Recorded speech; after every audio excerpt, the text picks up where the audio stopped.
Have you ever caught yourself not listening to a man's words, but to the silence between them? That barely perceptible pause that is more touching than any confession. He says, "I love you."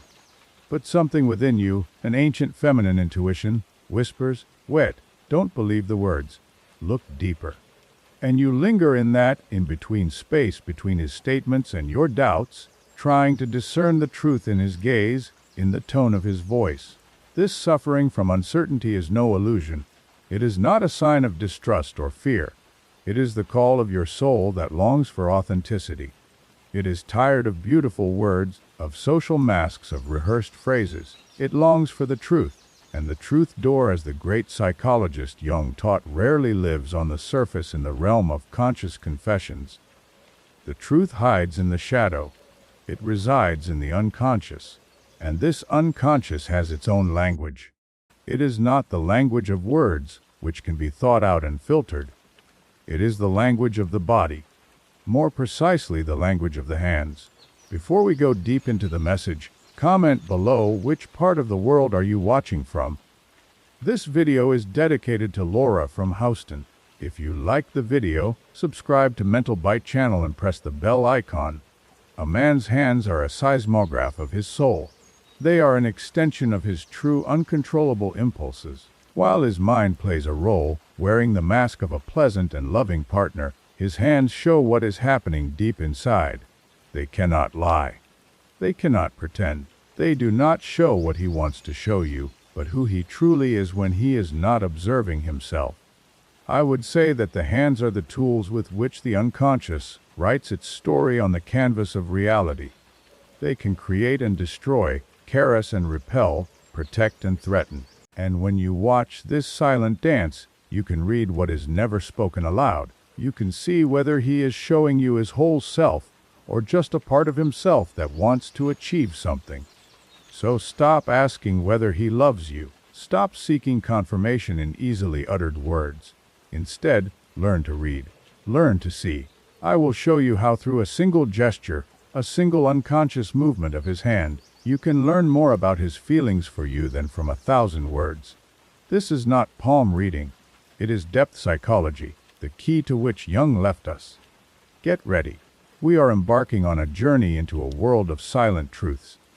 And what you see there could change everything. The first truth, giving hands. Do not pay attention to what he gives you, but how he does it. He hands you a cup of coffee, a phone, a book. What do his hands do in that moment? This fleeting everyday gesture reveals the entire map of his inner world. There are men who place the object in front of you, distinctly distanced, without touch. This means, here is your coffee. Here is your phone. No aggression, but also no connection. Jung would interpret this as an expression of an unintegrated animus, his logical masculine part. For him in that moment, you are not a living woman but an object to which something must be given. His hands say there is a distance between us. I am performing a task. This is neither good nor bad. It is simply a fact. It is the language of functional, not heartfelt relationships. Now imagine a different picture. He hands you the same cup of coffee, but his hands move differently. They do not simply pass the object. They seem to offer it to you. His fingers touch yours for a moment. His gaze may be elsewhere.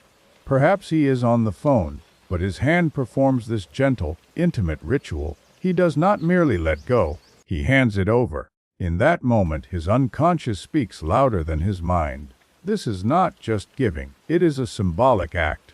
And I would say that in this moment, his animus logic and action is in harmony with his anima, his inner feminine part responsible for connection, feelings, and relationships. His hand is not merely performing a function. It is seeking contact. It is an unconscious desire for connection, for bridging two worlds. This gesture is not politeness. Politeness belongs to the persona, the social mask. This gesture is energy. It is an expression of his true feelings that seep through the filters of consciousness. He could be angry with you. You could be arguing. But if his hand unconsciously seeks contact with you, it means on a deep level that the connection is more important to him than the conflict. His soul reaches out to you. Even if his ego resists, observe his hands when he pays for you at a restaurant. He gives the money to the cashier. But where does his energy go? If he does it with dignity and calm, that is one thing. But if afterwards he gently touches your hand or places his hand on yours, that is something entirely different. It is a nonverbal message. What I do for you, for us. I want to share this moment with you. Conversely, if his hands are tense and rough when giving, if they avoid any contact as if they were afraid of getting burned, then that too is a message. It could be a message about his inner restlessness, his fear of closeness, his unwillingness to truly let you into his world.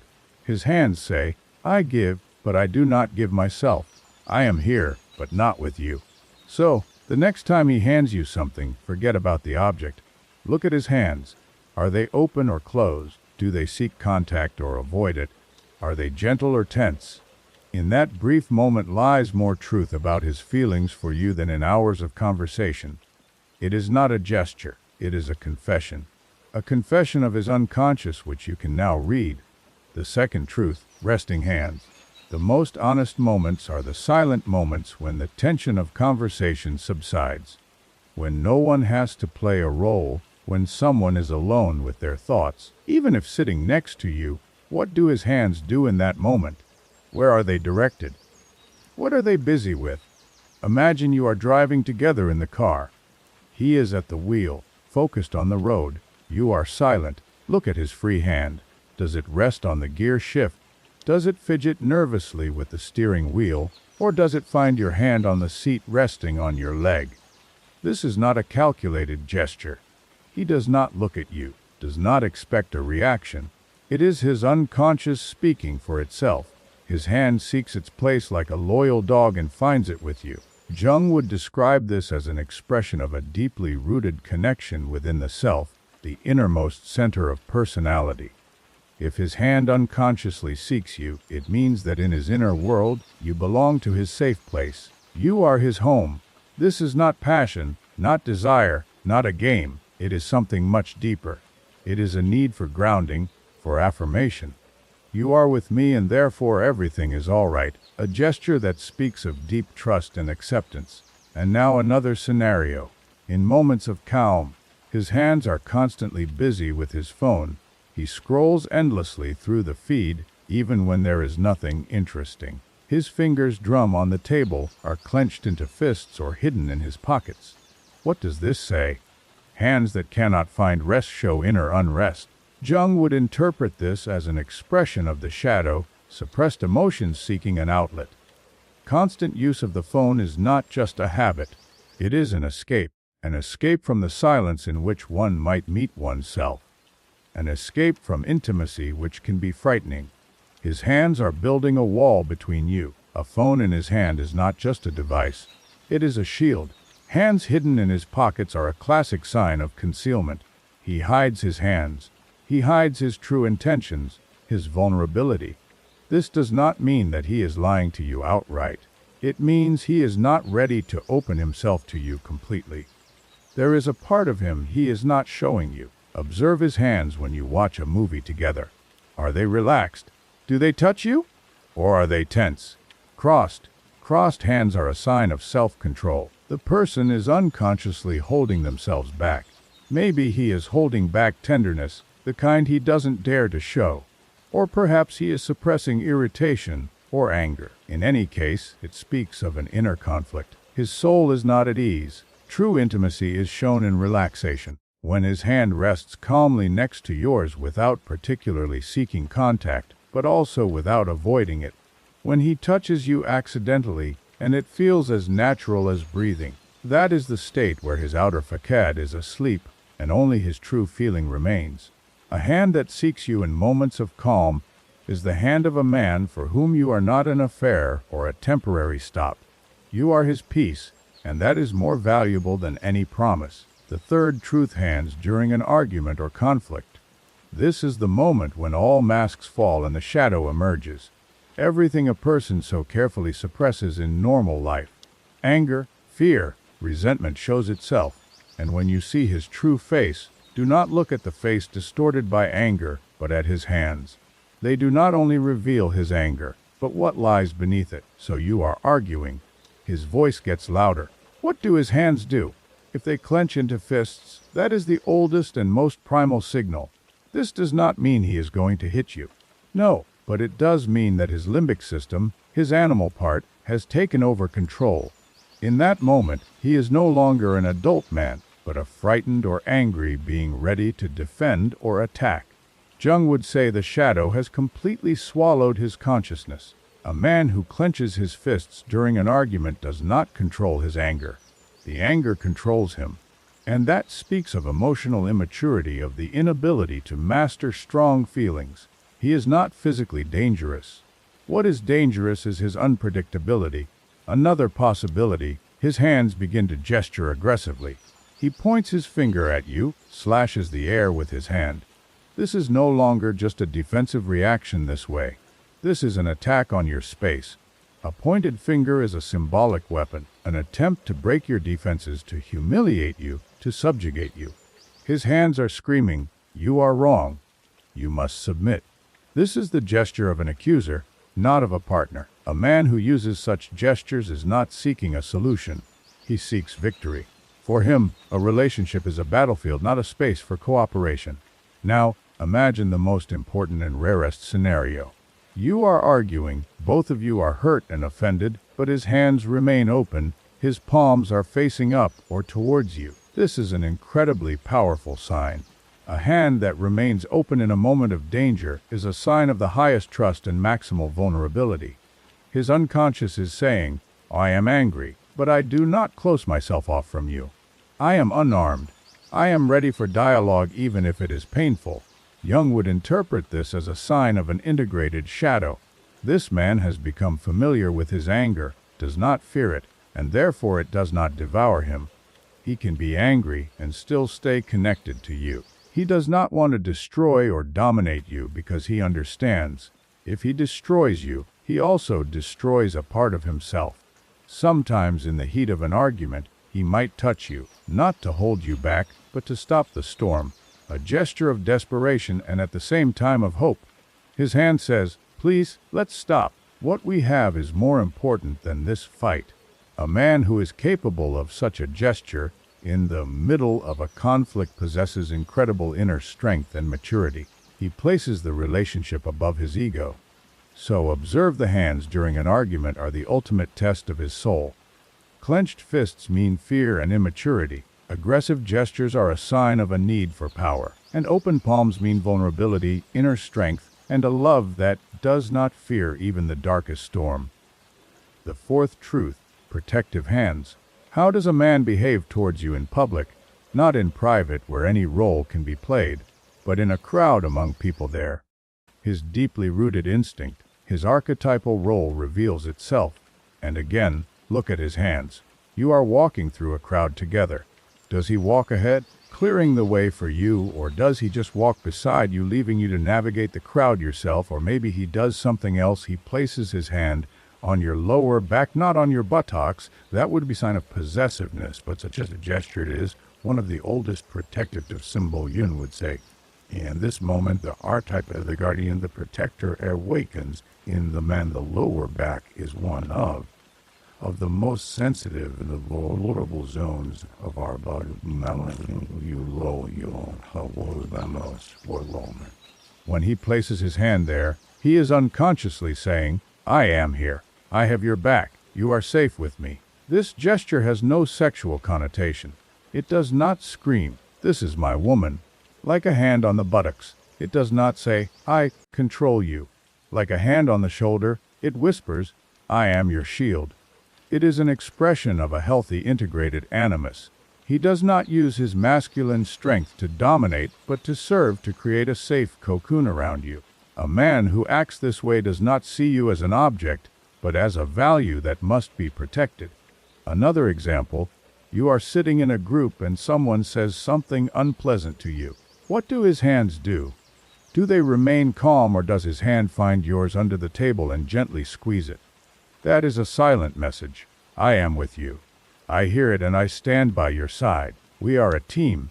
He does not need to verbally intervene. Sometimes this silent gesture of support is much more important. It shows that your emotional well-being is his priority. You form an invisible front, the two of you, against the rest of the world. An opposite example, a man who distances himself from you in a crowd or on the contrary acts possessively and roughly. His hand on your hip grips too tightly, pulling you close as if you were his possession, his trophy. Jung would interpret this as an expression of the shadow, more precisely, of insecurity. Such a man is not protecting you. He is protecting his ego. He uses you to prove his worth to other men. His hand is not a shield. It is a seal. It does not say you are safe, but you belong to me. True protection is quiet and unobtrusive. It is a gentle touch, a hand that clears an obstacle from your path, a palm that opens the door for you. It is the small unconscious movements that say everything. His world is arranged so that you can feel safe and sheltered within it. A hand that protects but does not possess is the hand of a man who truly values you, not because of your appearance or usefulness, but because of your essence. The fifth truth, hands that listen.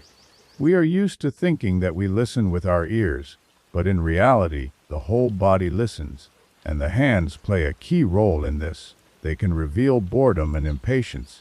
Even if a man is nodding and smiling while you are telling him a story that matters to you, look at his hands. What are they doing? Do they rest calmly on the table? Perhaps he supports his chin with his palm and leans his whole body towards you.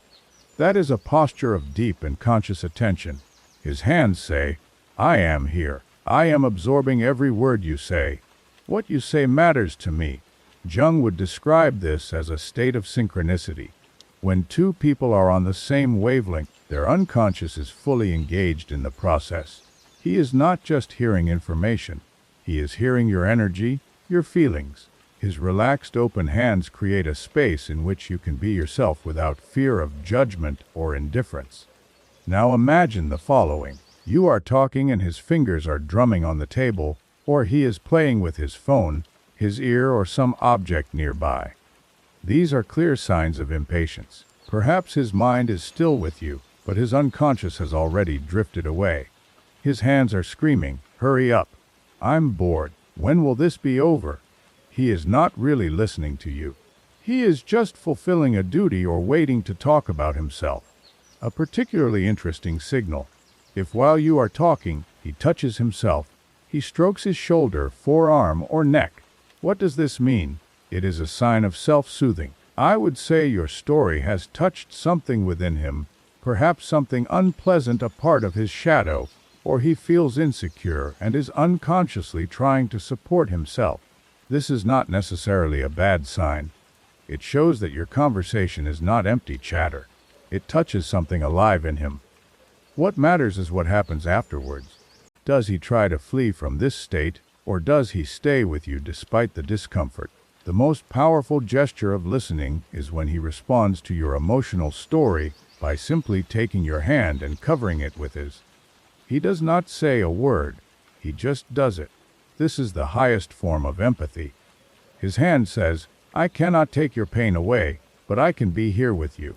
You do not have to go through this alone." It is a gesture that shows a man is not just hearing your words, but carrying your feelings. He is not afraid of your pain, of your vulnerability. He is willing to share them with you. A man whose hands show that he not only hears but truly listens. He does not see you as a collection of stories, but as a living soul. His hands build a bridge between two worlds, and across that bridge flows the most sincere and deepest affection. Do not believe his "Yes, darling, I'm listening to you." Believe in his calm, open, and attentive hands. The sixth truth, hands that explore, but this is not about passionate touches in bed. It is about something much subtler and more intimate.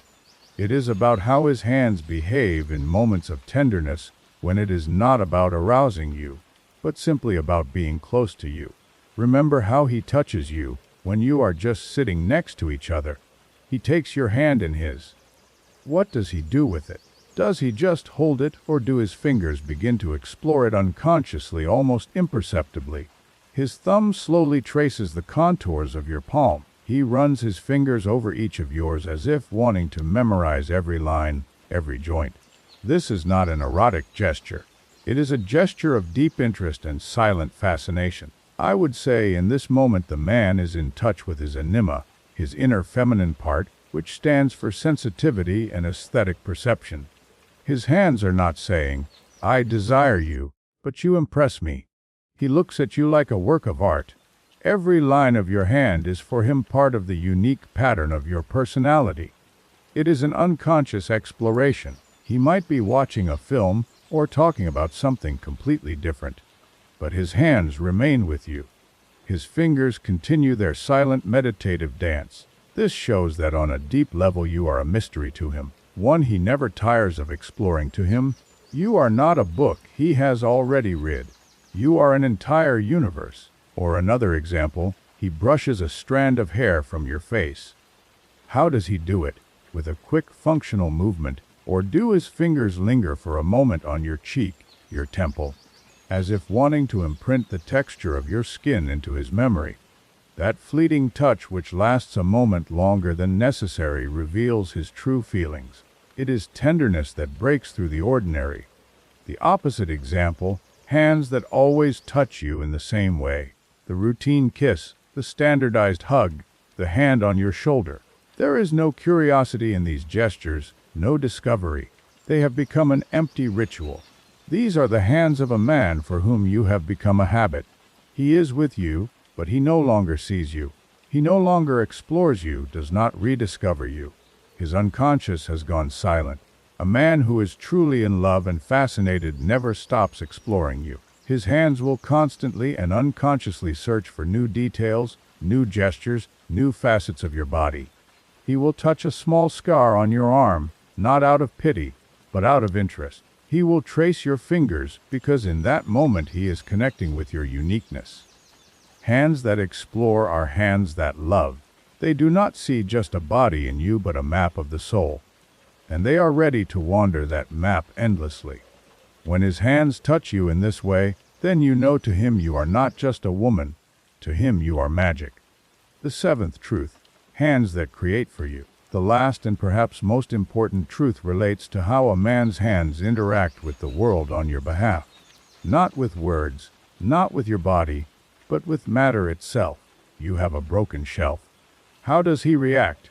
Does he say we should call a handyman, or does he silently reach for the tools and his hands, perhaps not very skilled but persistent, begin to work? Do not look at the result, look at the process. When a man repairs or creates something for a woman, he is performing a deeply archetypal act. Jung would say that this is the manifestation of the archetype of the creator or craftsman. Someone who uses his energy to bring order to chaos and to make the woman's space more harmonious and safe. What matters is the energy with which he does it. If his hands are nervous, if he curses and throws the tools aside, then that is a sign he is doing it out of obligation.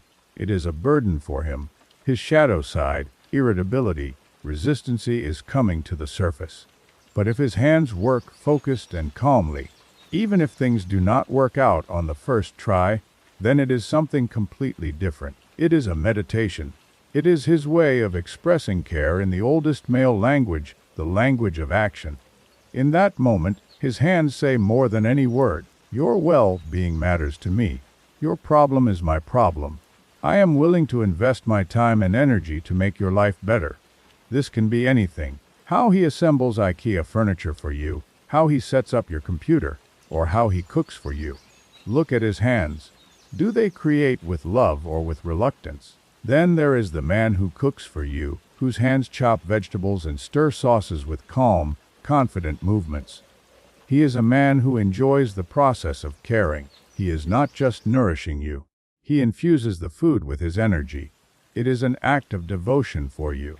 In contrast, there is the man who never does anything for you with his own hands, who would rather pay delegate or call someone else. Perhaps he is a man who is afraid or never learned to express care through deeds. He replaces personal investment with the universal energy of money. That is not necessarily bad, but it shows a certain distance. He solves the problem, but does not personally engage. True love always strives to embody itself. It cannot remain only feeling or words. It wants to enter matter, and the hands are the most important tool of this embodiment. Hands that create something for you with joy and dignity are the hands of a man whose love is real. It does not float in the clouds. It is here on earth in the fixed shelf, the assembled cabinet, the cup of hot tea he has made for you with his own hands. This is the most honest and powerful currency of love. Now you see it. Hands do not lie. They are a mirror that reveals the most hidden corners of a man's soul.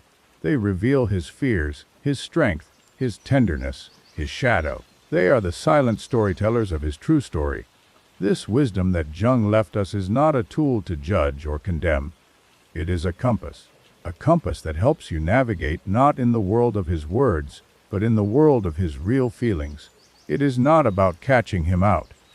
It's about finding clarity, and this clarity is above all for you, because a woman who can recognize the truth is no longer dependent on words.